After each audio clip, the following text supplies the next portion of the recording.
بیت المقدس کی کچھ مختصر سی تاریخ بتاتے چلیں کہ آج جہاں کہیں ظلم ہو رہا ہے، آج جہاں ظلم ہو رہا ہے مسلمانوں پر، بے گناہ مسلمانوں پر ظلم ہو رہا ہے، بیت المقدس جو کہ ہمارا قبلہ اول ہے اسی کے متعلق کچھ تاریخی گفتگو کرے گا انشاءاللہ العزیز۔ لہٰذا آپ سے مؤدبانہ گزارش ہے کہ ویڈیو کو آخر تک دیکھیں اور شیئر کرنا ہرگز نہ بھولیں۔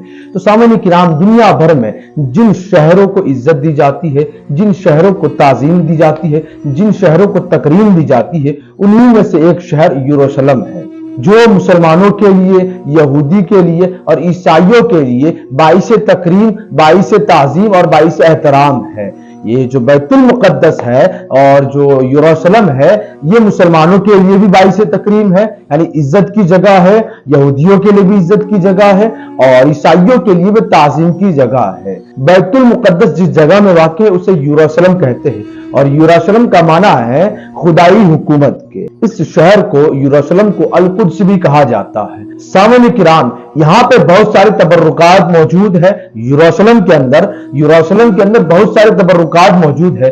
سب سے پہلے حضرت سلیمان علیہ نبی جینا علیہ الصلوۃ والسلام، جو کہ حضرت داؤد کے بیٹے ہیں، حضرت سلیمان علیہ نبی جینا علیہ الصلوۃ والسلام کا مزار موجود ہے۔ تخت داؤد، حضرت داؤد علیہ نبی جینا علیہ الصلوۃ والسلام کا تخت موجود ہے۔ حضرت عیسیٰ علیہ نبی جینا علیہ الصلوۃ والسلام کی تبلیغی کاوشوں کا اثر بھی موجود ہے۔ وہ دیگر انبیاء کرام علیہم الصلوۃ والسلام کی یادگاروں کے آثار بھی موجود ہے کہ جس نے بنی نوع انسانی کو، خلقت انسانی کو، بنی نوع انسانی کو، آدم کی اولاد کو بھلائی اور نیکی کی طرف راستہ دکھایا۔ سامعین کرام، یروشلم جو ہے یہ سرد پہاڑوں کے درمیان ہے، یعنی وہاں کی جو کیفیت ہے، وہاں کی جو حالت ہے وہ ٹھنڈی حالت ہے، وہ سرد پہاڑوں کے درمیان یہ جگہ موجود ہے۔ اس شہر کو بیت المقدس بھی کہتے ہیں، سنہری شہر بھی کہتے ہیں اور ساتھ ہی ساتھ امن کا شہر بھی کہلاتا ہے۔ لیکن تاریخی لحاظ سے 10 دن بمشکل ایسے گزرے ہوگے کہ یہاں کے رہنے والوں نے، بیت المقدس کے رہنے والوں نے امن و سکون سے اپنے دن گزارے ہوگے، امن و سکون دیکھا ہوگا، بمشکل 10 دن ایسے گزرے ہوگے۔ سامعین کرام، دنیا بھر میں بہت ساری لڑائی ہوتی ہے، بہت سارے جھگڑے ہوتے ہیں، لیکن اس شہر میں لڑائیوں کی کوئی گنتی نہیں ہے۔ ان گنت لڑائی ہوئی، اس میں مرنے والوں کی تعداد، اس میں زخمی ہونے والوں کی تعداد کوئی متعین نہیں، بلکہ ان گنت لوگ یہاں پہ زخمی ہوئے، ان گنت لوگ یہاں پر مرے، اور سامعین کرام ان کی تعداد اتنی ہے کہ انسانی ذہن بھی اسے گنتے گنتے تھک جاتا ہے۔ کیونکہ آج بھی آپ لوگوں نے دیکھا ہوگا، فی زمانہ فی وقتنا، اس دور کے اندر کئی تعداد میں فلسطین کے سرزمین پر مسلمان اس دار پانی سے دار بقا کی طرف رخصت ہو چکے میرے قوم کے نوجوانوں۔ لیکن یہ شہر جو ہے ابھی نہیں بلکہ کئی سال پرانا شہر ہے، میں آگے آپ کو بتاتا چلوں گا۔ لیکن سامعین کرام، اس شہر کے اندر نہ ہی مرنے والوں کی تعداد معلوم ہے، نہ ہی زخمی ہونے والے تعداد معلوم ہے، نہ ہی لوگوں کو اس دار پانی سے دار بقا کی طرف رخصت ہونے والوں کی تعداد معلوم ہے۔ ان گنت لوگ اس زمین پر، فلسطین کی سرزمین پر، یروشلم کی سرزمین پر ان گنت لوگ زخمی ہوئے اور ان گنت لڑائیاں ہوئی وہاں۔ ایسا نہیں کہ اس دور کے اندر بھی جو لڑائی ہو رہی ہے بس ہوئی، بلکہ کئی سو سال پہلے سے یہودی اور عیسائیوں کے درمیان لڑائی ہوتی چلی آ رہی ہے۔ میرے قوم کے نوجوانوں، یہ لڑائی آج کی نہیں بلکہ کئی سو سال پرانی لڑائی ہے، اور یہ شہر بھی آج سے نہیں بلکہ کئی سو سال پرانا یہ شہر ہے۔ سامعین کرام، بیت المقدس کی تاریخ اتنی ہی قدیم ہے جس قدر کے خلقت انسانی، یعنی خلقت انسانی کس قدر قدیم ہے، اسی قدر بیت المقدس کی تاریخ بھی قدیم ہے۔ اور یہ مقدس شہر بیت المقدس، یہ مقدس شہر، تقدس والا شہر، قدس والا شہر کئی بار اجڑا اور پھر اسی تابانی کے ساتھ آباد ہوا۔ حملہ آوروں نے کئی مرتبہ اس کی اینٹ سے اینٹ بجا دی، مگر آباد کاروں نے پھر جوش و خروش سے اس کی تعمیر میں حصہ لیا۔ قوم کے نوجوانوں، کئی مرتبہ اسے منہدم کیا گیا، اس شہر کو کئی مرتبہ اسے زمین کے ہموار کر دیا گیا۔ اس کے باوجود بھی آباد کاروں نے اپنی ہمت سے، اپنے جذبے سے اس میں حصہ لیا، پھر اسے مرمت کر دیا، پھر اس شہر کو آباد کر دیا۔ سامعین کرام، سب سے پہلے اس شہر کو جس نے فتح کیا وہ حضرت داؤد علیہ نبی جینا علیہ الصلوۃ والسلام کی ذات ہے۔ حضرت داؤد علیہ السلام نے اس شہر کو فتح کر کے دار السلطنت بنایا۔ پھر اس کے بعد حضرت سلیمان علیہ نبی جینا علیہ الصلوۃ والسلام نے یہاں پہ ایک معبد بنایا، ایک عبادت گاہ بنائی۔ میرے قوم کے نوجوانوں، آپ تمام نے یہ سنا ہوگا کہ حضرت سلیمان علیہ نبی جینا علیہ الصلوۃ والسلام نے کھڑے رہ کر جناتوں کے ذریعے مسجد اقصی کی تعمیر کروائی۔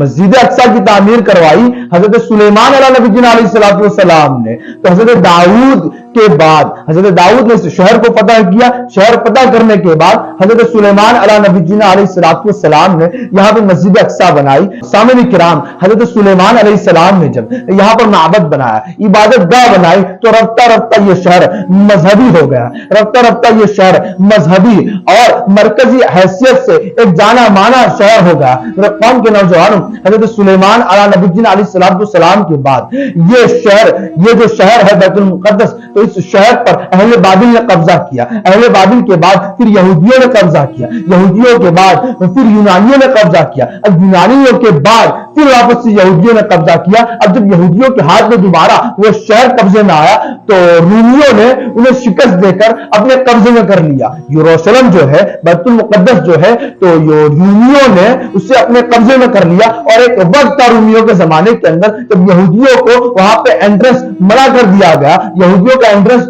روک دیا گیا۔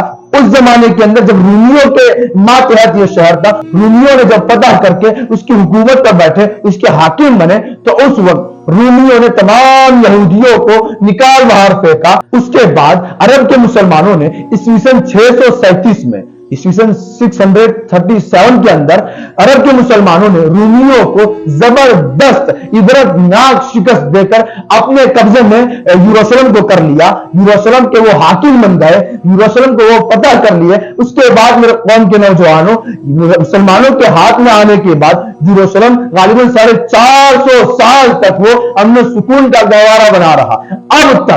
اب تک وہ وہاں پر اس سرزمین پر جنگ و جدال ہوتا رہا، لوگ لڑتے مرتے رہے، لیکن میرے قوم کے نوجوانوں، مسلمانوں کے قبضے میں آیا، مسلمانوں کی حکومت میں جب وہ شہر آیا، جب وہ یروشلم مسلمانوں کے قبضے میں آیا، تو 450 سال تک وہ امن و سکون کا گہوارہ بنا رہا۔ 450 سال تک کوئی لڑائی نہیں، کوئی جدال نہیں۔ 450 سال کے بعد عیسائی قوم نے، عیسائی فوج نے پھر وہاں سے عرب کے مسلمانوں کو نکال دیا، پھر وہ بیت المقدس پر اپنی حکومت کر بیٹھے۔ عیسائی عرب کے مسلمانوں کو نکالنے کے بعد اپنی حکومت کر بیٹھے، وہاں پر ان کا قبضہ کر لیا ان لوگوں نے۔